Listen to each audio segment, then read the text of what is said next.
Water signs, tignan natin kung ano po yung mensahe para sa'yo ngayong araw. Keep in mind po nito ay general reading lamang. So, hindi po lahat ay makaka-relate. So, be open-minded. Palambing naman po para sa mga hindi pa nakasubscribe dito sa ating channel. Please subscribe na po kayo and palike na din po ng ating video. At sa mga nice pong mag-avail ng ating private readings, Lucky Stones and Amulet, makikita nyo po yung link sa description box below. Tarot Intentions by Aliana Reyes. Okay? Tignan po natin kung ano ba yung energy mo. Kamusta ka ba ngayong araw na ito? Water signs, Cancer, Pisces, and Scorpio. Sige, tingnan natin. So, we have reunion, okay? So, pwedeng meron dito, may makikipag-ayos sa inyo or kayo yung makikipag-ayos. Water signs. May mga tao dito sa life mo na parang, hindi ko alam kung pinutol nyo na yung connection nyo sa isa't isa, pero bumabalik-balik pa rin kayo. Ayan, meron kasi kayong, sabihin natin, meron pa kayong hindi natatapos na lessons ng tao na ito. Ayan po. So, maybe you are longing for someone ngayong araw. Meron kang sobrang namimiss. Check natin pagdating naman po sa, ayan, sa family. So, merong ditong dumidistansya na family members mo. Tignan mo din, water signs, kung ano ba yung nagawa mo towards this person. Okay? Kung wala naman, maybe that person is just, you know, pwedeng you outgrow that person, kaya umiiwas na siya. Ayun. Or maybe that person is, iba na yung, sabihin natin, iba na yung frequency niya, iba na yung mga gusto niya, kaya ayun. Or sabihin natin, hindi lang naman siya sa'yo umiiwas pwedeng sa angkan, ganyan. So, nakikita niya kasi yung mga, parang mga mali dyan sa lugar, dyan sa environment, sa family. So, 'di ba siya, pwedeng siya yung nasasabihan na black sheep or maybe ikaw 'yan. Ikaw yung nasasabihan na black sheep dito. Kasi hindi ka pumupunta sa mga reunions.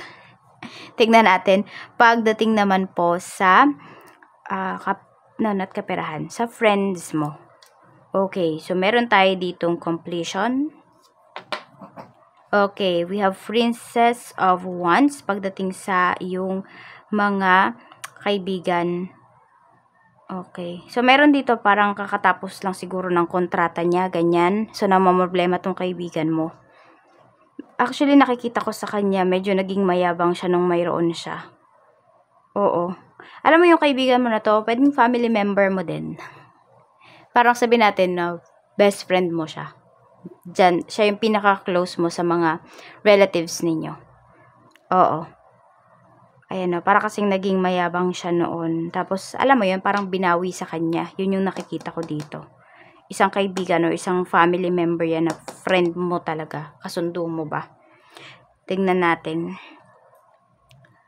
Oo. Parang pinagmamalakihan ka kasi. Tingnan natin. Or sabihin natin, simula nung gumanda yung buhay, nakalimot na. Check naman natin pagdating sa love life mo. So, we have message, we have dreams. So, some of you, pwedeng, ayan, hindi kayo okay ngayon ng person mo, pero napapaginipan mo siya. Pumupunta siya sa panaginip mo, so doon kayo nag-uusap. Opo, doon no. Ayan nga, the tower. Some of you, pwedeng magkahiwalay kayo nitong person mo. Or yung person mo, sobrang namimiss ka na. Kaya, pumapasok siya sa panaginip mo. Kahit na nag-uusap naman kayo, yung iba naman sa inyo, could be LDR kayo. Ayan. So, nandun yung pagka-miss ba? Namimiss na kayo ng person mo. Water signs. Tignan natin pagdating naman po sa kaperahan. Sa kaperahan, ayan, alagaan mo daw yung pera mo ngayon. Sabi ni, oo nga, ayan, huwag ka maging ano dito, maging impulsive, yung bili ka ng bili ng kung ano-ano, yung mga ganyan. Huwag daw. Tignan natin kasi, yan kailangan mong alagaan yung pera mo. Kailangan mong i-maintain ba? Kung mayroon ka ngayon, water signs, you should maintain. Kung di mo naman kayang, kung sabihin natin, kung hindi mo kayang palaguin talaga yung mayroon ka ngayon, i-maintain mo. Ayan, di ba kasi yung mga tao naman talaga ngayon, these days, marami naman talaga, kahit siguro noon pa, na kung ano yung mayroon ka, or kung, tama, doon nila binibase kung paano ka ba nila tratuhin, di ba? Nandun yung respeto nila sa'yo, kung ano ba yung, it's either na benefit nila sa'yo, or kung ano yung mayroon ka. Yan. So, tingnan natin, pagdating naman po sa career, Sa career mo, ayan o, meron tayo ditong fulfillment, meron tayong wish. So, kung ano man po yung mga inaasam ninyo pagdating sa inyong trabaho ngayon, pwedeng ibigay na po yan sa inyo ni universe. O kaya naman, ng boss ninyo. Pero, syempre, depende yan sa quality ng work na binibigay po ninyo. Yes, meron kayong hinihintay dito na isang hiling. Meron kayong hinihintay dito na talagang goal po ninyo ngayong taon.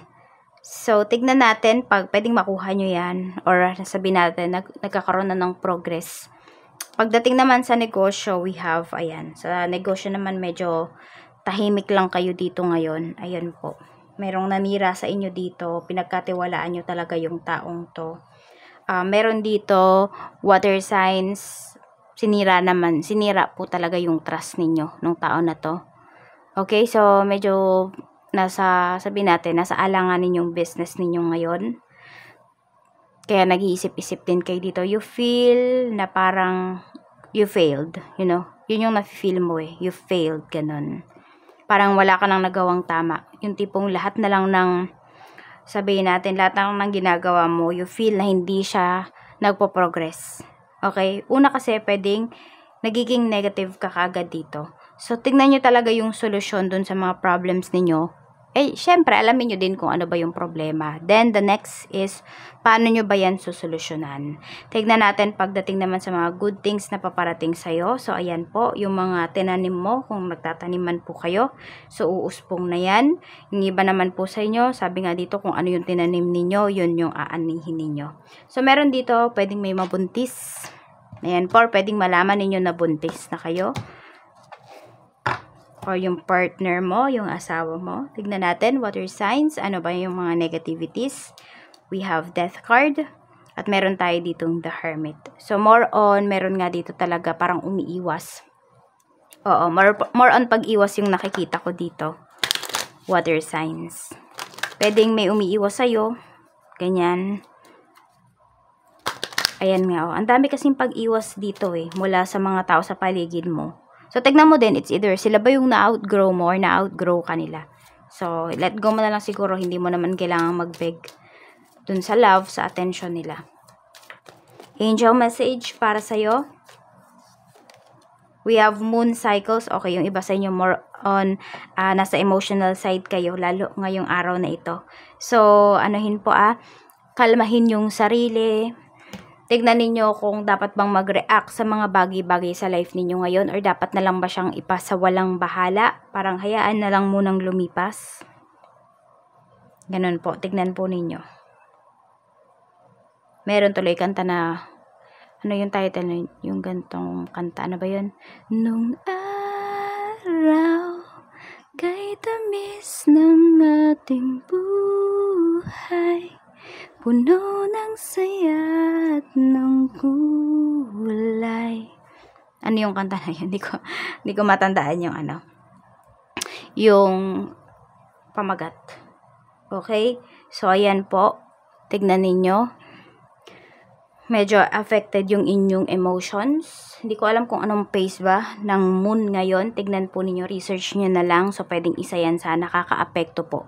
So, parang kunwari, ano ba, gibbous moon, kunwari ngayon, no?